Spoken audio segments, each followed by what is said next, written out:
আসসালামু আলাইকুম ওয়া রাহমাতুল্লাহি ওয়া বারাকাতুহু। প্রিয় দর্শক, আমরা যদি কোনো একটা লাইন নিতে চাই তাহলে আপনাকে মাইনাস বা হাইফেন যদি ৩ বার আপনি টাইপ করেন, দেন আপনি এন্টার প্রেস করেন, তাহলে আপনার একটা দেখুন এই ধরনের লাইন চলে আসছে। ওকে, অনুরূপভাবে আপনি যদি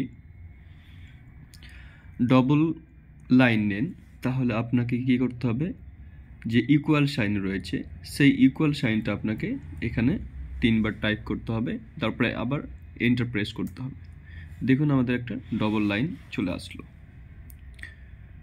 ওকে, অনুরূপভাবে আপনি যদি মনে করেন যে আপনি ৩টি এক্স টাইপ স্টার টাইপ করবেন, তারপরে আপনি এন্টার প্রেস করবেন, দেখুন ডটেড যে লাইন সেই রকম একটা চলে আসলো আপনাদের। আবার জিগজ্যাগ টাইপের যদি আপনি একটি লাইন নিতে চান তাহলে আপনাকে টাইপ করতে হবে যেই ট্যাবের উপরে রয়েছে সে জিগজ্যাগ, তো ওখানে আপনি শিফট প্রেস করে আপনি সেটা ৩ বার টাইপ করে দেবেন এইরকম, তারপরে আপনি এন্টার দিবেন। তো এন্টার দেওয়ার পরে আপনার জিগজ্যাগ ধরনের একটা কি লাইন চলে আসছে। ওকে, এইভাবে আপনি লাইনগুলো নিতে পারেন।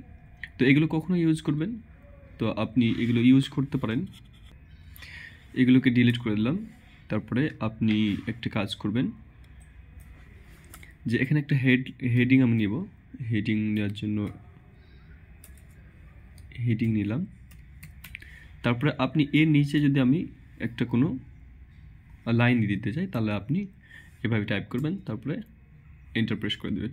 এভাবে আপনি সমস্ত কিছু ক্ষেত্রে নিতে পারেন।